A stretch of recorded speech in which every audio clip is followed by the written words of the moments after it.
Tout le monde pense qu'il est un faux médecin clandestin sans licence. Mais c'est le meilleur guérisseur du monde. Xenos est un jeune guérisseur talentueux dans le royaume de Urset, une nation dont l'histoire a été profondément marquée par les guérisseurs. L'hôpital royal de Urset est célèbre dans le monde entier, pour ses guérisseurs talentueux qui rendent le monde meilleur. Mais Xenos n'est pas comme les autres guérisseurs, qui sont correctement formés et ont une licence. C'est un guérisseur autodidacte qui exerce dans les quartiers pauvres sans licence. Il vit dans une grande maison délabrée avec son serviteur elfe Lily. Et soigne tous ceux qui peuvent payer ses honoraires sans poser de questions. Il a un autre colocataire, un fantôme MILF nommé Carmilla, qui flotte simplement dans la maison sans rien faire. Un jour ordinaire, après avoir soigné tous les patients qui viennent le voir, Xenos part visite à domicile pour un patient qui peut lui payer plus, pendant que Lily commence à préparer le dîner. Peu après son départ, toute une file de ses admirateurs de différentes espèces arrive à la clinique, espérant passer du temps avec lui. Ils incluent la fille lézard Zofia, la peluche, Beth Linga, et la maman muscle elfe noir Loef. Les filles commencent à se disputer le droit de voir Xenos en premier et parlent de la façon dont elles veulent qu'il examine leur corps en profondeur, mais Lily les interrompt avec colère, car elle n'aime pas que quelqu'un le désire. Après avoir calmé les trois filles, Lily les invite à rester pour le dîner, disant qu'elles vont manger ensemble une fois que Xenos sera de retour. Cependant, une fois qu'elle sort de la pièce pour faire la lessive, la peluche et la maman muscle ne peuvent pas résister à l'envie de goûter le délicieux ragoût avant le dîner. Une seule bouchée leur donne envie d'en reprendre encore, et même la fille lézard ne peut pas résister très longtemps. Les trois finissent le ragoût en un temps record, mais ils réalisent alors qu'ils sont en grave danger. En se demandant comment ils vont pouvoir s'en sortir, Lily revient à l'intérieur et elle est horrifiée en apprenant que ces imbéciles ont tout mangé. Ils commencent à se blâmer mutuellement d'avoir fini la nourriture, mais alors Carmilla arrive là, furieuse parce qu'elle était vraiment excitée à l'idée du dîner ce soir. Les trois filles ont une peur bleue d'elle, et elle se porte volontaire pour aider Lily à préparer un deuxième lot. Lily les informe tristement qu'il n'y a plus d'ingrédients, alors elle décide d'apporter les meilleurs ingrédients qu'elles peuvent trouver pour elle. Pendant que les filles s'inquiètent pour le dîner, Xenos rentre chez lui après avoir terminé sa visite à domicile. En chemin, il croise une fille bête nommée Till qui se tient le ventre fermement. Réprimer la douleur insupportable qu'elle ressent. Il s'arrête pour examiner ses symptômes, mais à ce moment-là, le maître de la fille bête arrive, lui demandant où diable elle a bien pu être. Till lui dit qu'elle est allée chez le médecin pour son mal de ventre. Mais comme elle n'avait pas d'argent, ils ne l'ont même pas examinée. Le salaud arrogant soupire simplement en la saisissant par les cheveux, lui demandant si elle pense qu'une esclave comme elle peut avoir un jour de congé, rien qu'en faisant semblant d'avoir mal au ventre. Il l'emmène pour qu'elle fasse son travail et Xenos regarde ce drame se dérouler sans intervenir, parce que ce n'est pas ses affaires. Pendant ce temps, le salaud emmène Till au cimetière local et la jette sur une tombe, libérant un esprit qui entre dans son corps sans que personne ne s'en aperçoive. L'homme commence à lui dire de faire la seule chose dans laquelle elle excelle, c'est-à-dire trouver les objets de valeur cachés dans les tombes, mais quand elle ne répond pas, il la fait rouler en lui donnant un coup de pied.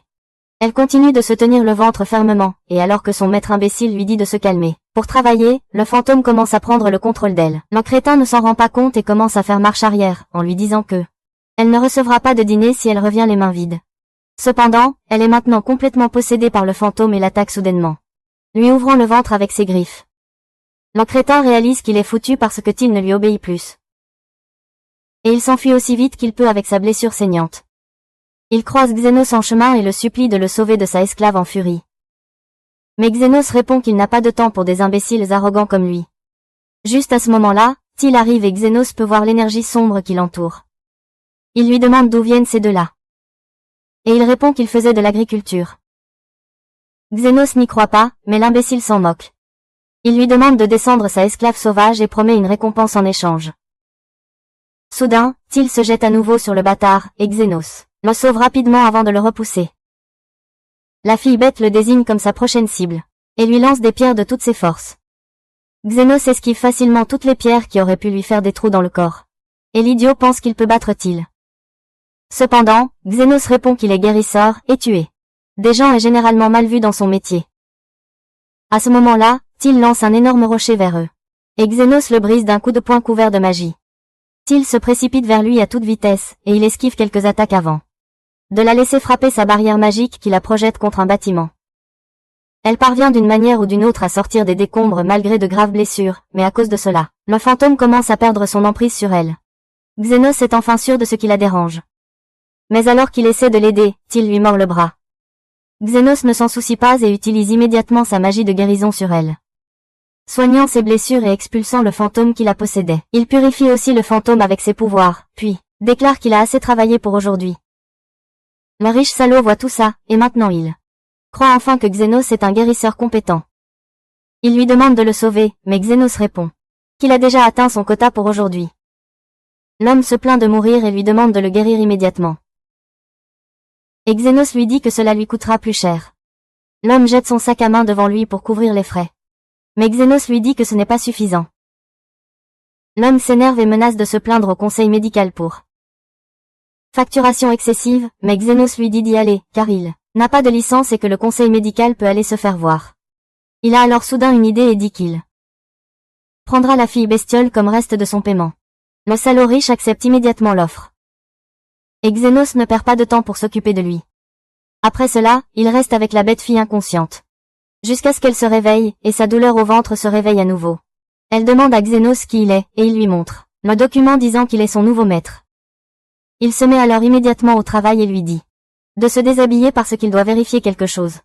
Elle panique en pensant que son nouveau maître est un pervers, mais comme elle est une esclave, elle n'a pas le choix. S'il enlève sa chemise et Xenos voit un calcul qui cause toute sa douleur.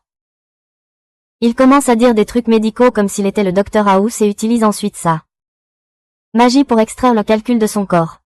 Till se sent immédiatement mieux et demande à Xenos comment il a fait ça, et il répond que il a utilisé la magie pour l'ouvrir, retirer la pierre, et ensuite la recoudre en une seconde.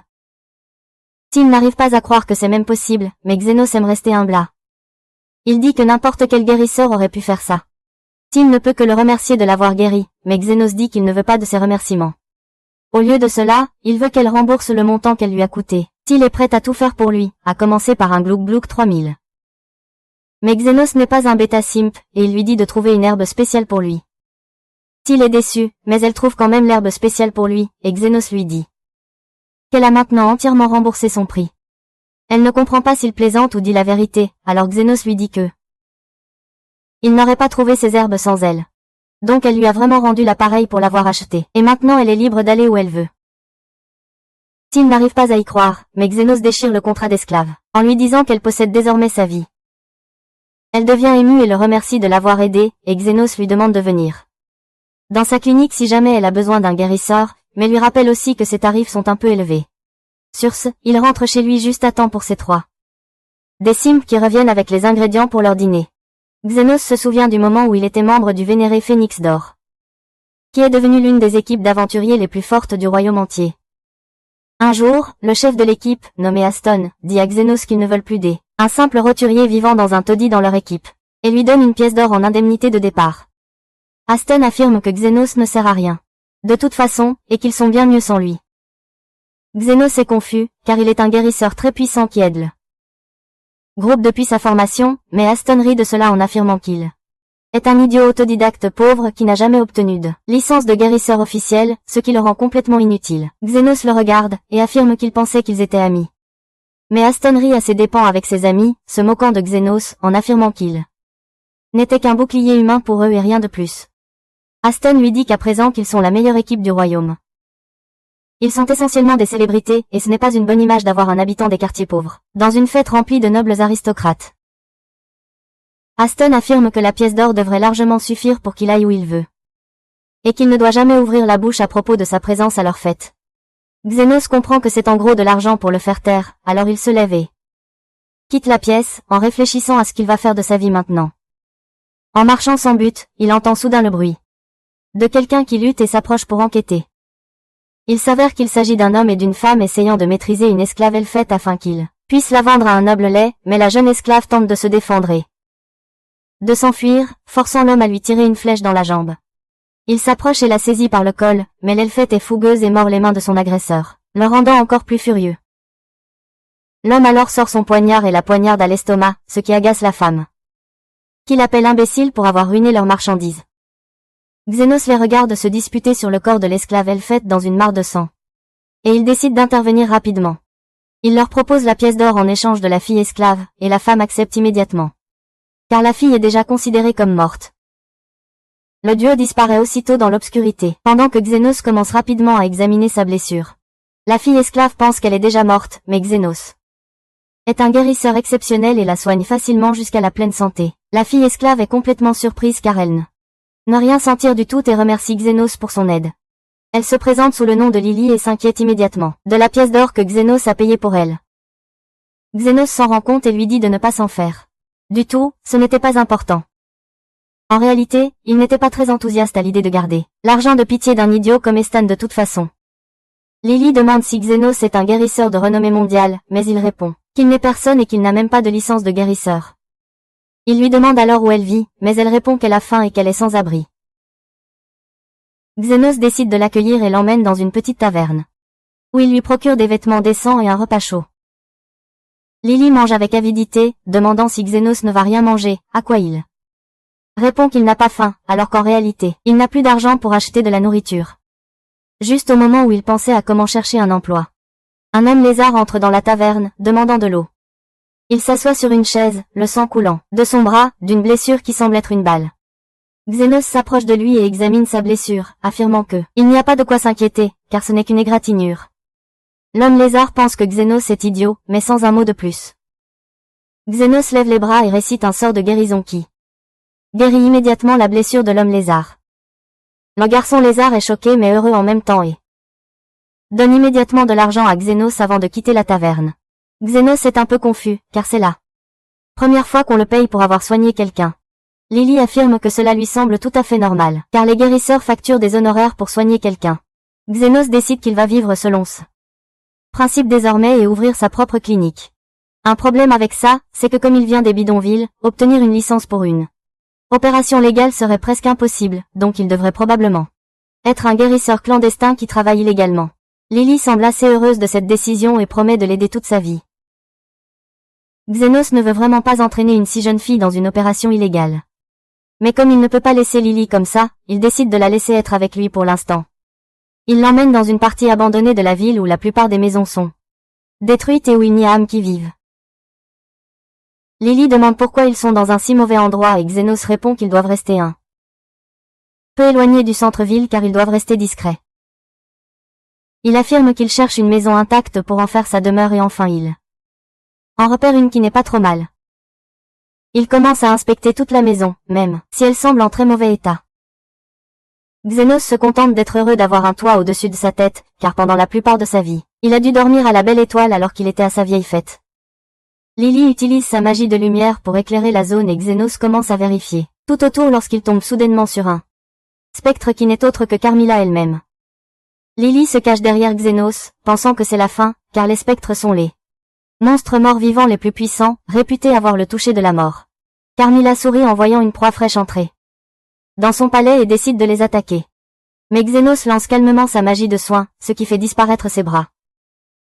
Elle est choquée de voir un humain riposter, tandis que Lily le regarde, surprise, se demandant comment diable il peut combattre un spectre. Xenos a l'air confus et affirme qu'il ne voit pas ce qu'il y a de si extraordinaire, puisqu'il a déjà combattu des centaines d'entre eux. Il s'avère que chaque fois qu'Astan voulait se divertir, il envoyait Xenos dans les donjons les plus profonds où il était forcé d'affronter des spectres, mais Xenos a vite réalisé qu'ils étaient en fait vulnérables à sa magie de guérison. De retour au présent, Xenos s'excuse auprès de Carmilla mais affirme qu'il veut rester ici et essaiera de ne pas la déranger. Le spectre décide d'attaquer de nouveau, mais Xenos la repousse facilement. Carmilla est agacée car elle est la reine des spectres. Et aucun humain n'a jamais osé la défier auparavant. Elle lève les mains et appelle une petite armée de spectres pour s'occuper de Xenos. Mais la guérisseuse souterraine est trop forte pour eux et lance un soin majeur, ce qui tue immédiatement tous les spectres de bas niveau, laissant Carmilla seule. Xenos s'excuse encore d'être entré ainsi sans prévenir et demande s'il pouvait au moins obtenir une chambre individuelle pour faire fonctionner sa clinique. Carmilla, réalisant que cet humain est quelque chose de différent, accepte de partager elle espace, mais prétend que le deuxième étage est ses quartiers privés avant de disparaître. Quelques jours passent après cela, mais la chambre commence bientôt à ressembler davantage à une clinique alors qu'ils apportent les derniers ajustements. Lily demande s'ils devraient faire de la publicité, mais Xenos affirme qu'ils n'ont besoin de rien faire. Juste à ce moment-là, la porte s'ouvre et l'homme lézard entre à nouveau. Il se présente sous le nom de Xon et dit à Xenos que cette fois, il a amené sa sœur avec lui. La sœur regarde Xenos en lui demandant s'il peut soigner sa blessure au bras. Xenos réalise qu'elle a dû être touchée par une balle empoisonnée magique, qui a complètement infecté son bras. Il affirme que le bras devra être amputé car il est déjà mort. La femme le regarde et demande combien. Elle devra payer, et Xenos annonce 100 000 $. Xon est indigné par cela, car c'est bien au-dessus du tarif du marché pour une simple amputation. Mais la femme le calme, en affirmant que Xenos est intelligent. Et qu'il sait qu'elle est Zofia, la chef du clan des lézards. En réalité, Xenos ne le savait pas, mais il a déjà entendu ce nom, car il y a des chefs de clan importants dans les bidonvilles, dont l'un est Zofia, qui vole aux riches pour donner aux pauvres. Zofia lui demande de justifier un prix aussi élevé, et Xenos répond sèchement que régénérer un nouveau bras demande beaucoup d'énergie. Cela la laisse stupéfaite alors qu'elle demande ce qu'il entend par régénérer. Il a l'air confus et affirme qu'il va lui couper le bras et lui en faire un nouveau. Zofia est choquée mais lui dit que s'il peut faire ça. Alors elle lui paiera l'argent qu'il demandait. Bientôt, il la couche sur la table et utilise un scalpel éthéré pour amputer son bras avant d'en régénérer un tout neuf. Xenos est surpris d'apprendre que les guérisseurs ne font normalement pas ce genre de choses, pendant que Zofia le remercie pour son aide, affirmant qu'elle enverra probablement plus de gens vers lui pour être soignés. Quelques jours passent quand, un soir, après avoir soigné les patients, Xenos s'assoit pour prendre un thé avec Carmilla et Lily, lorsque Lily demande pourquoi les hommes lézards sont toujours blessés quand ils viennent le voir. Xenos explique qu'il y a 3 factions dans les bidonvilles souterrains qui sont constamment en guerre. L'une est celle des hommes lézards, une autre celle des orques et la dernière celle des furries. À ce moment-là, il sent quelque chose et la porte s'ouvre alors qu'une bande de furries entre dans la pièce, aux côtés d'une fille demi-humaine qui se présente comme Linga, la chef des furries. Xenos sait qu'elle gère toutes les opérations de jeu et qu'elle est plutôt tyrannique. Alors il lui dit qu'ils sont fermés pour la journée. Mais si c'est une urgence, il peut jeter un œil. Linga rit et affirme que peu importe combien de fois ils battent les lézards, ils reviennent toujours complètement guerriers. Puis elle apprend que Xenos est celui qui les soigne. Sur ce, elle attrape une grande hache et commence à marcher vers lui, affirmant qu'elle le tuera pour qu'il ne puisse plus aider les lézards. Sur ce, elle lui fonce dessus, mais le bouclier autour de lui brise la hache. Tous les furries commencent à l'attaquer, mais cela n'a aucun effet sur lui, alors il commence à tout détruire dans sa maison. Il essaie de les arrêter, mais il n'écoute pas quand soudain Carmilla apparaît, furieuse de la destruction de sa maison. Tous les furries pissent dans leurs pantalons en voyant un spectre en colère contre eux. Mais avant qu'elle ne puisse les éliminer, Xenos l'arrête, affirmant que cette clinique est faite pour sauver des vies et non pour les prendre. Carmilla décide de le laisser tranquille et remonte, tandis que Linga tombe immédiatement à terre en demandant pardon, comme un homme qui peut gérer un spectre peut supprimer tous les furries d'un coup. Xenos leur dit de ne pas s'inquiéter, car il se rend compte qu'il a probablement une nouvelle vague de clients pour sa clinique. Sa clinique connaît un véritable succès depuis un moment maintenant, car il reçoit constamment des patients à la fois des lézards et des créatures à poils. En plus d'eux, un des orques est aussi arrivé, et il dit à Xenos que leur chef, la grande Lady Hello, est malade, et il veut qu'il l'examine. Xenos lui dit d'amener la dame à la clinique, mais l'orque refuse, affirmant que Lady Hello ne peut même pas bouger pour le moment, et les créatures à poils ainsi que les lézards sont constamment autour, apportant des cadeaux et construisant des structures. Lady Hello ne peut pas prendre le risque de venir dans un endroit entouré de tant d'ennemis. Xenos pousse un soupir épuisé et décide de suivre l'orque jusqu'à leur antre. Il marche à travers des grottes sombres avant d'arriver à une ouverture où il trouve une belle maman musclée assise sur un trône, entourée d'une bande d'orques. Elle se présente, mais Hello affirme qu'elle sait déjà qui il est, puisque les lézards et les furries ne peuvent s'empêcher de vanter à quel point le nouveau guérisseur souterrain est un Sigma. Xenos se sent agacé par cela, car il ne souhaite pas trop de publicité pour sa clinique, car cela pourrait attirer des ennuis avec les autorités, puisqu'il n'a aucune licence.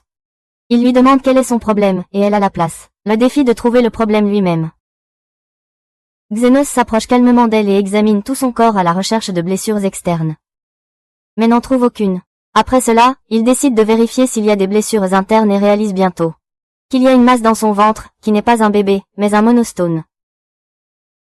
Il la regarde et lui demande à ce sujet, quand elle lui dit que c'est une pierre explosive qu'elle a fini par avaler. Xenos demande si quelqu'un a essayé de l'empoisonner, mais elle prétend que ce n'est pas du tout le cas, et qu'elle l'a juste accidentellement avalé en mangeant des boulettes de riz. Xenos se retourne et lui dit de prendre son temps car elle va bientôt se mettre à le faire elle-même, mais Hello l'arrête, affirmant qu'elle a accidentellement fini par le mâcher un peu, ce qui rend la pierre très volatile, et si elle bouge ne serait-ce qu'un peu, cela pourrait exploser. Les orques l'entourent immédiatement, affirmant que ils mourront avec elle mais ne la quitteront pas.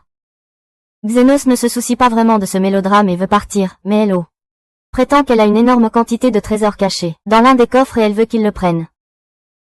Il est un peu confus par cela et pense qu'elle plaisante, mais Hello lui Jette immédiatement une clé en or, lui disant qu'il peut ouvrir le trésor avec. Xénos demande pourquoi elle fait cela, et Hello affirme qu'elle a entendu dire que. Xénos demande toujours un prix juste, mais pour les enfants, il ne prend pas un seul sou. Hello a vraiment aimé cela chez lui et veut qu'il continue le bon travail qu'il a accompli. Xénos soupire et décide enfin de s'attaquer au problème en se retournant et en marchant vers elle, sortant son scalpel magique et lui ouvrant le ventre. Les orques sont horrifiés et essaient de l'attaquer, mais avant même qu'ils ne puissent l'entourer, il sort la pierre de mana et referme son ventre. Elle est choquée par cela car elle n'a jamais vu ça auparavant, mais elle prévient immédiatement Xénos qu'elle devrait la jeter avant qu'elle n'explose. Xénos cependant ne bronche même pas et saisit la pierre entre ses poings lorsqu'il explose violemment. Après que la poussière retombe, Hello est complètement abasourdi de voir qu'il n'y a même pas une égratignure sur Xénos, qui se remet en poussière avant de renvoyer la clé à Hello et de partir. Hello l'arrête et lui demande pourquoi il l'a guéri alors qu'il aurait pu simplement prendre tout l'argent pour lui. Mais Xénos affirme qu'il demande un prix juste et que ce qu'elle lui donnait était trop pour une simple opération. Après ce jour-là, les leaders des 3 factions commencent les visitant régulièrement, même lorsqu'ils n'avaient aucune raison de le faire. Xénos attribue cela à leur inactivité totale, mais Lily les soupçonne d'avoir un faible pour Xénos, ce qui est confirmé par Carmilla qui affirme que les 3 chefs sont complètement épris de lui et vont bientôt se déclarer la guerre pour lui. Xénos l'ignore, affirmant qu'il n'est qu'un guérisseur ordinaire et rien d'autre. Mais les paroles de Carmilla s'avèrent vraies lorsque, un jour, les 3 chefs de faction le visitent un par un, apportant des cadeaux et de la nourriture tout en affirmant qu'ils vont déclarer la guerre le lendemain. Le lendemain matin, les 3 factions se retrouvent sur le champ de bataille avec leurs hommes, discutant entre eux alors qu'ils se préparent à décider enfin qui est le roi incontesté du monde souterrain. Avant que le combat ne puisse commencer, Xénos et Lily arrivent dans le stade. Mais au lieu d'arrêter le combat, le médecin de l'Underground leur dit de tout évacuer une bonne fois pour toutes. Avec cette affirmation, Zofia essaie de tirer le premier sang en sortant ses dagues.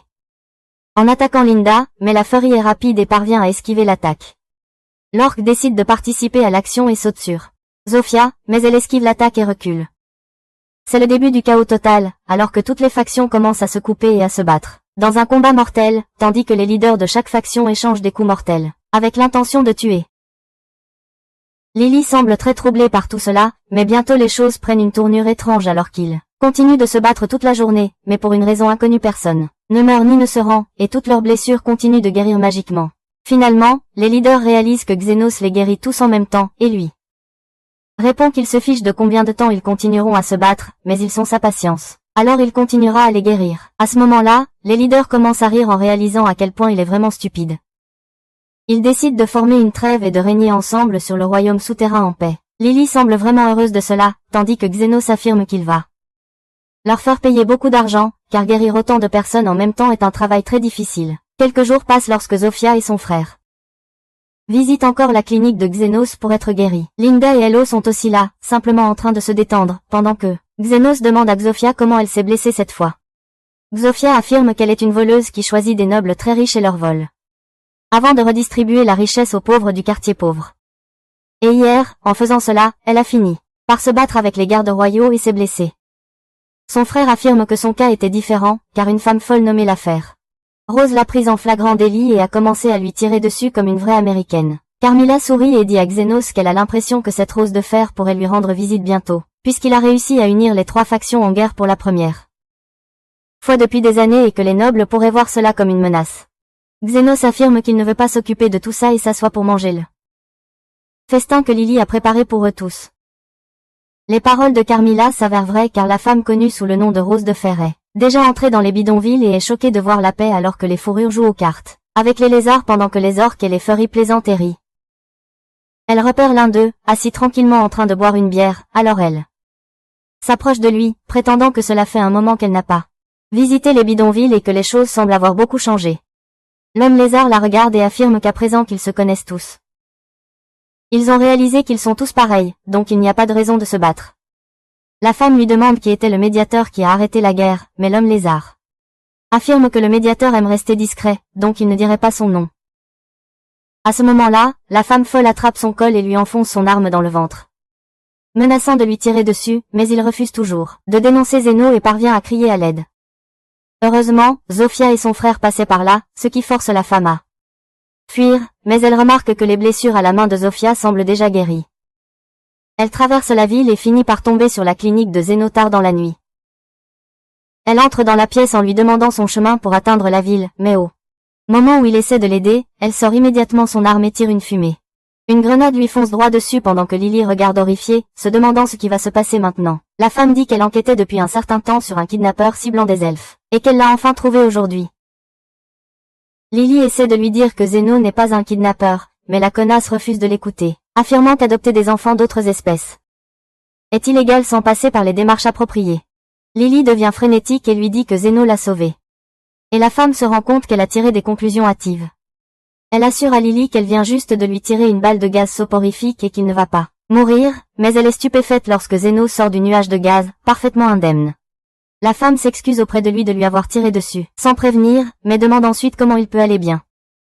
Zeno répond qu'il a simplement bloqué son attaque avec une magie défensive normale, et elle trouve cela difficile à croire. Elle affirme que personne ne peut arrêter ses balles magiques, mais ce serait différent si Zeno était un magicien génie qui s'était consacré toute sa vie à étudier la magie défensive.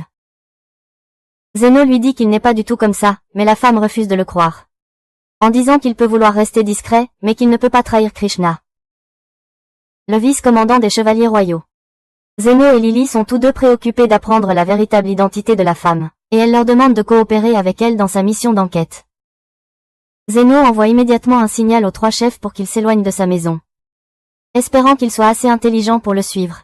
Il s'assoit alors pour discuter avec Krishna, qui lui dit qu'il est du devoir de tous les citoyens de coopérer avec les chevaliers royaux, et elle veut son aide pour arrêter la personne qui a mis fin à des décennies de hostilité entre les trois espèces demi-humaines.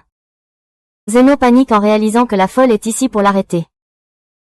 Mais Krishna continue son discours, disant que quiconque peut contrôler les trois tribus demi-humaines doit être vraiment puissant, et elle ne peut pas laisser quelqu'un comme s'aérer librement car cela pourrait devenir une menace pour l'ordre de la ville. Elle explique qu'elle a essayé de soutirer des informations aux habitants du bidonville sur son identité, et cela la rend encore plus certaine que l'homme dans l'ombre est un cerveau maléfique, qui excelle à manipuler les gens.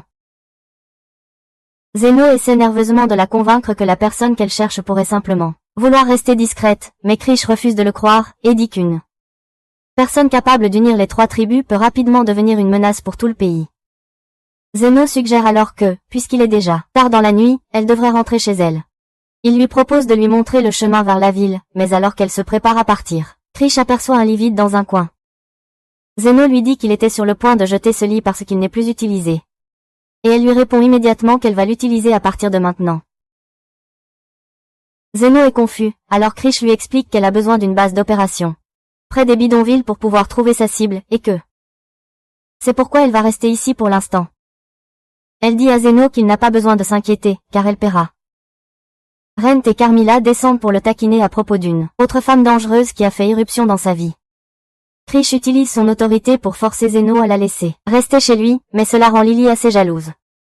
Pour montrer à Krish qu'elle est la fille numéro 1 de Zeno, Lily grimpe sur ses genoux et le fait lui caresser les cheveux. Voyant cela, Carmilla descend de nouveau sous sa forme invisible et taquine Zeno, en lui chuchotant à l'oreille, ce qui le fait flipper. Après cela, Lily continue d'essayer de montrer à quel point elle est proche de Zeno, mais, malheureusement, Krish est trop occupé à souffler sur son thé pour lui prêter attention. Lily finit par s'endormir bientôt, et après l'avoir bordé dans son lit, Zeno retourne parler avec Krish. Elle lui demande des détails sur l'incident où il a sauvé Lily des kidnappeurs, mais il ne se souvient pas beaucoup de cela. Krish y pense un moment et puis se concentre sur sa mission principale de trouver le médiateur. Elle croit toujours que Zeno est un mage génial qui a maîtrisé la magie défensive et elle veut savoir s'il y avait quelqu'un comme lui qui a consacré sa vie à la magie de guérison. Serait-il capable de régénérer des bras? Zeno lui demande si ce n'est pas normal pour des guérisseurs décents. Mais Krish ne l'entend pas à cause du son de sa propre voix. Elle dit que seul un saint parmi les guérisseurs de très haut niveau peut régénérer des membres perdus. Et Zeno lui demande ce que cela change. Elle lui dit qu'elle a gravement blessé le bras de Zofia lors d'une bagarre plus tôt. Mais quand elle est venue dans les bidonvilles hier, son bras allait parfaitement bien. Krish dit que si c'est l'œuvre d'un guérisseur de haut niveau vivant dans les bidonvilles, il devrait avoir une autorité considérable ici, et il pourrait être le médiateur qu'elle cherche. Zeno lui demande ce qui la rend si agressive et passionnée à propos des bidonvilles. Et Krish lui dit que sa mère, une femme gentille qui venait dans les bidonvilles pour nourrir les pauvres chaque jour, a été tuée dans les bidonvilles par quelqu'un qui a essayé de lui voler sa bague de mariage. Elle a juré qu'elle deviendrait une héroïne qui apporterait la justice à ces criminels qui vivre dans les bidonvilles et à travailler dur pour devenir la plus jeune vice-commandante des chevaliers.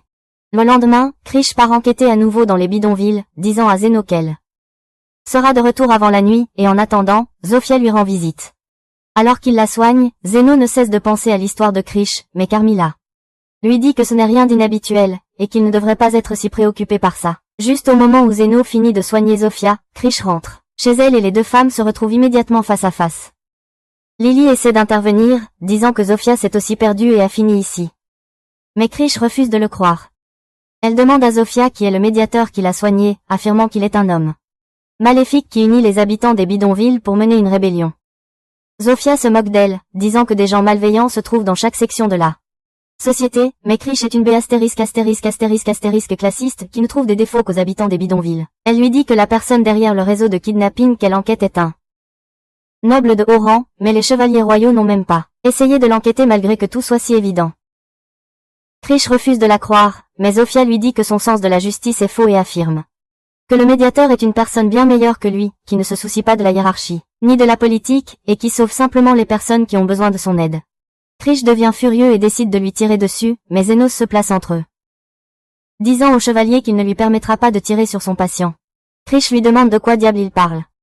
Et Zenos décide de lui dire la vérité. Il lui dit qu'il est le guérisseur et le médiateur qu'elle cherche. Mais elle ne le croit pas. Elle affirme qu'il est un expert en magie défensive et qu'il ne peut pas avoir maîtrisé la magie de guérison en même temps, donc il lui ment simplement.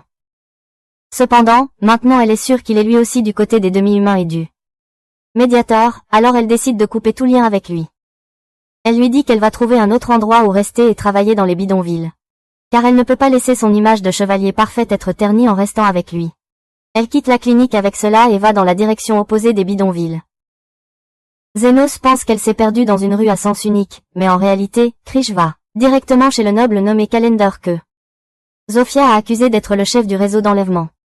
Krish dit à Calender que récemment, la criminalité a augmenté dans cette région et qu'elle est ici pour faire un contrôle surprise de la sécurité de son manoir. Calender lui permet volontiers de vérifier la sécurité de sa maison et Krish ne trouve rien d'inhabituel, ce qui l'a fait penser que Zofia parlait simplement sans réfléchir plus tôt. Cependant, juste au moment où elle s'apprête à repartir, Krish remarque quelque chose d'étrange dans la répartition des gardes de sécurité. Elle se rend compte qu'il y a trop de gardes chez Calender. Et que la plupart sont postés près de la porte arrière. Elle décide d'enquêter davantage et découvre une prison souterraine remplie de victimes d'enlèvement. Elle dit aux enfants de ne pas s'inquiéter car elle est là pour les sauver. Mais ensuite, quelqu'un lui tire dans le dos. Krish se retourne pour voir Calender qui lui a tiré dessus avec ses propres armes qui avaient été confisquées avant qu'elle n'entre dans son manoir. Il lui tire à nouveau, détruisant son bras et se moque d'elle, disant que la célèbre rose de fer a été réduite à un cul impuissant devant lui. Krish réalise qu'elle ne pourra peut-être sauver personne maintenant, mais heureusement. Zofia conduit Zenos à l'endroit juste à temps. Calender ne perd pas de temps et lui tire dessus, mais Zenos bloque tout facilement. Ça fait flipper ce gros salaud qui trébuche dans le vide en essayant de dégainer son deuxième pistolet. Zenos le ramasse et le pointe sur lui, et Calender implore la pitié, disant à Zenos qu'il devrait être reconnaissant qu'un noble s'excuse auprès de lui. Zenos soupire simplement et tire sur cette ordure.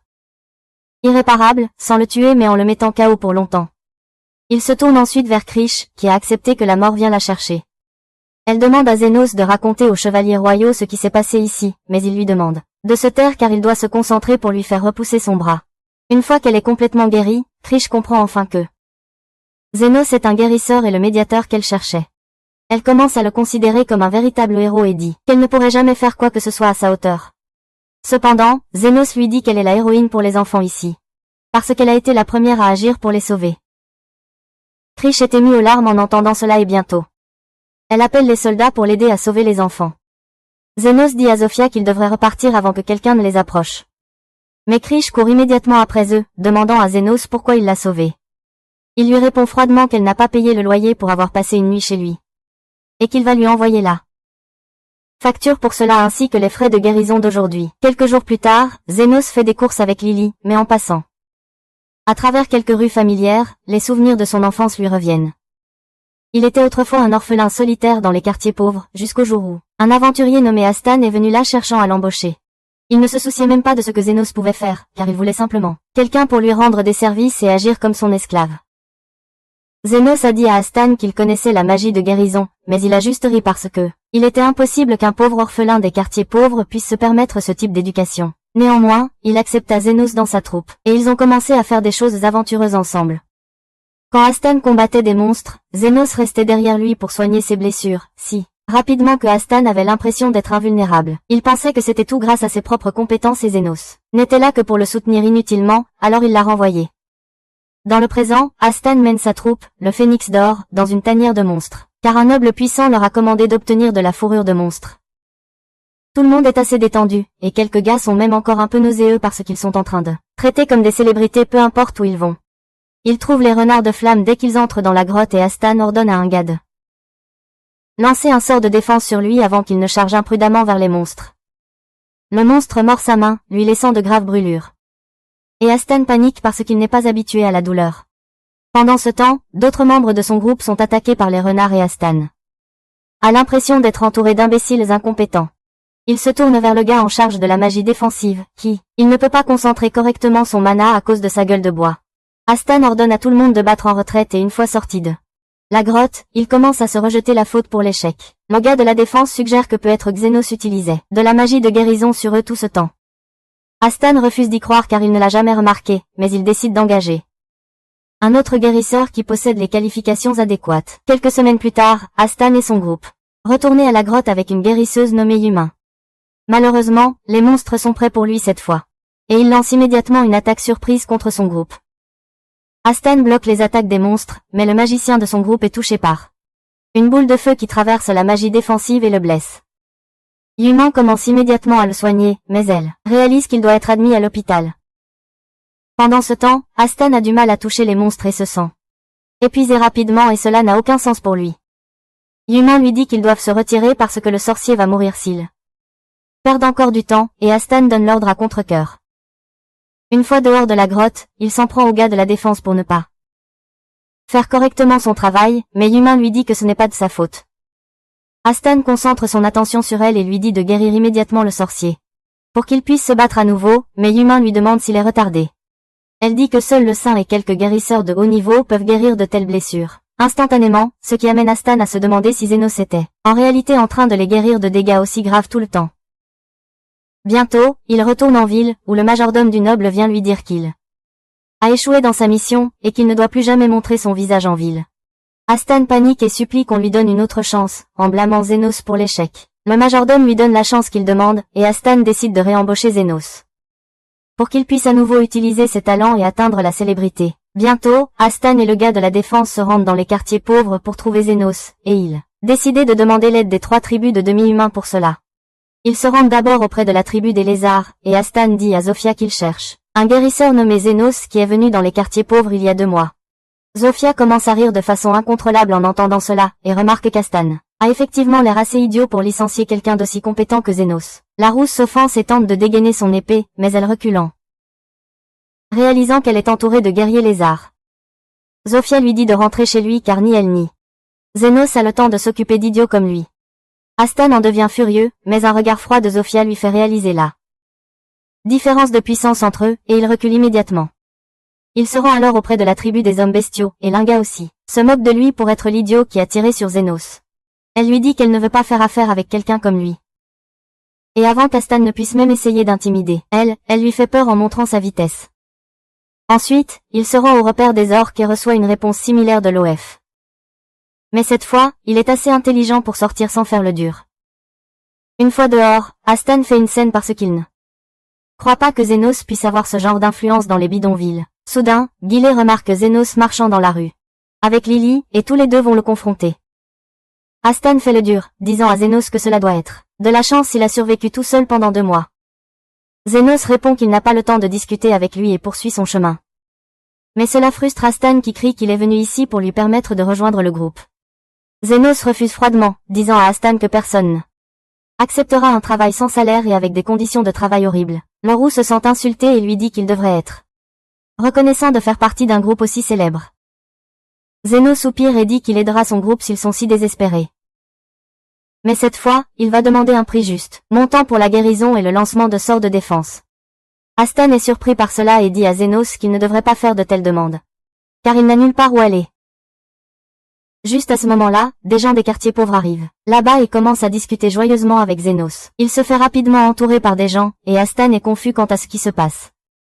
Une fois que tout le monde est parti, Zénos décide de rentrer chez lui et Astan commence à lui crier dessus, en lui rappelant que c'est lui qui l'a recueilli dans la rue.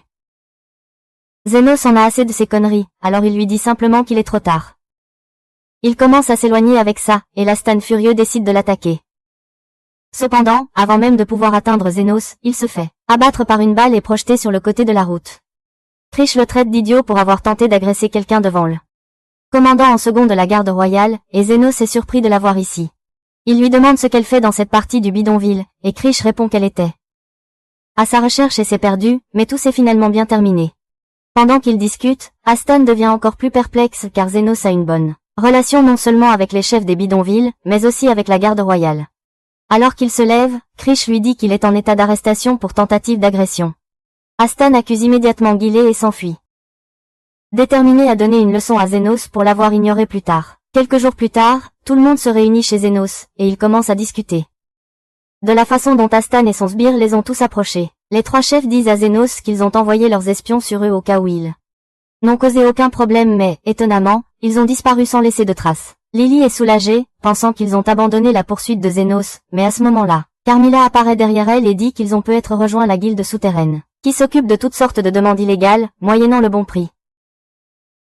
Lily a peur en entendant cela, mais Zénos lui dit que la guilde souterraine demande une grosse somme d'argent, et Carmilla ajoute que si Astan était si désespéré de le récupérer, cela signifie qu'il traverse une période difficile et que l'argent est rare. Lily se sent enfin soulagée en entendant cela, mais ensuite Zofia lui parle d'un étrange mercenaire qui aurait accepté n'importe quel travail même sans rémunération si certaines conditions sont remplies. Plus tard dans la nuit, Lily trouve Zénos éveillé, alors elle prépare du thé pour lui et lui caresse la tête pour l'aider à se détendre. Elle s'endort rapidement après cela, une fois que Zénos l'aborde. Il trouve Carmilla l'attendant dehors. Elle l'encourage à parler librement de son groupe et Zénos lui dit qu'il j'aurais dû frapper Astan au visage quand je l'ai vu. Elle commence alors à demander comment il est devenu si doué en magie de guérison et Zénos lui dit qu'il a essayé de ressusciter une personne morte quand il était enfant, mais qu'il s'est fait sévèrement battre par son maître à cause de cela. Carmilla est choquée d'entendre cela car la réanimation est un tabou, puis elle commence à lui raconter comment il y avait autrefois des formes de vie artificielles. Il y a 300 ans, quand elle était encore en vie. Elle lui parle en détail des terribles golems qui étaient utilisés par l'armée démoniaque dans la guerre contre les humains, et une fois l'histoire terminée, Zénos décide d'aller se coucher. Soudain, la terre tremble et Carmilla monte dans le ciel pour voir ce qui se passe dans les bidonvilles. Elle trouve des parties du bidonville en flammes, avec un géant golem en furie qui déchaîne sa rage. Et elle panique, pensant avoir maudit le bidonville en mentionnant les golems. Le géant golem ravage les bidonvilles, détruisant tout sur son passage alors que les habitants fuient pour sauver leur vie.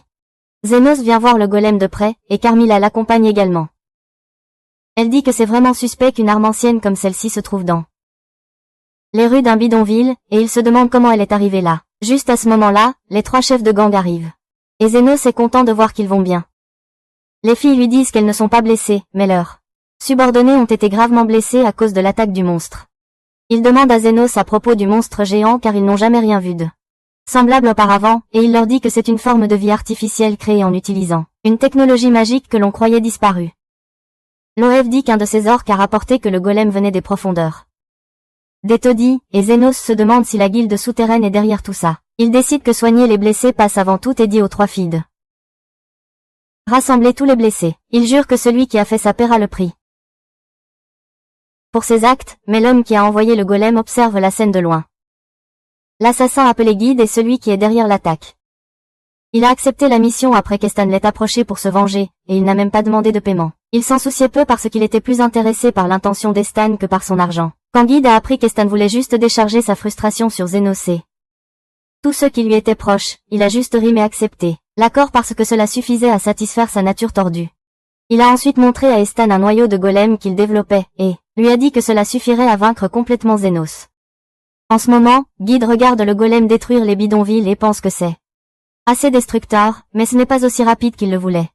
Il commence à se demander comment Zénos se sentira lorsque les personnes proches de lui commenceront à mourir, une par une, mais Zénos ne va pas laisser cela arriver. Alors que les trois gangs des mimains rassemblent toutes les personnes blessées en un seul endroit. Il utilise un puissant sort de guérison à distance, les rendant instantanément tous mieux. Il commence ensuite à traiter les blessures mineures, mais il est en colère tout le temps. car il n'est pas sûr d'être payé pour avoir soigné des centaines de personnes. Et en plus de ça, Lily est toujours dans la maison. Guide observe tout depuis son emplacement, et il est impressionné par les compétences de guérison de Xenos. Cependant, il sait que soigner tout le monde ne résoudra rien tant qu'ils ne pourront pas gérer le golem, et il veut voir comment Xenos va essayer de s'y prendre. Peu de temps après, Xenos a fini de soigner tous les blessés. Et il peut enfin se détendre. Il regarde le golem qui ravage encore les bidonvilles et se demande s'il rentrera chez lui une fois qu'il sera lassé. Carmilla lui dit que ce n'est pas possible parce que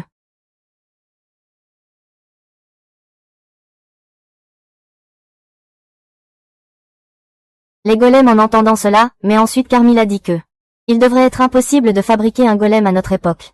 Les pierres magiques de haute pureté utilisées pour créer le noyau d'un golem ne se trouvent que dans le continent le plus au sud, qui était autrefois le territoire des seigneurs démoniaques, et la plupart d'entre elles devraient déjà avoir été utilisées.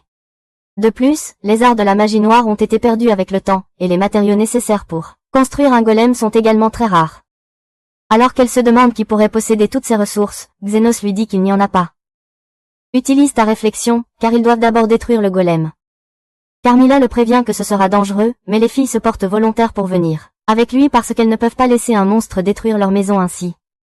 Xenos demande alors à Carmilla comment détruire un golem, et elle lui dit qu'il doit détruire son noyau, sinon le golem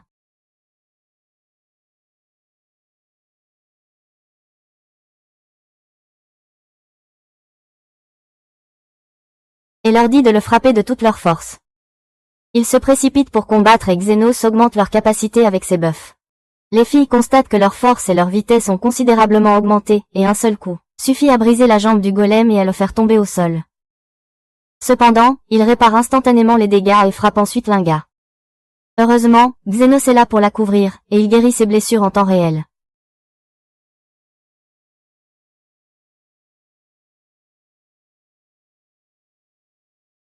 Mais il commence à retrouver son rythme au fur et à mesure que le combat avance. Il essaie de rester à une distance minimale des filles sinon sa magie ne sera pas efficace sur elles, et ensuite il alterne entre les sorts défensifs et de guérison selon les besoins du moment. Pendant ce temps, les filles continuent d'endommager le golem et Xenos remarque qu'il faut un peu de temps pour qu'il se régénère. Il ordonne aux filles de lui casser les 2 jambes. Et elles le font, faisant tomber le golem.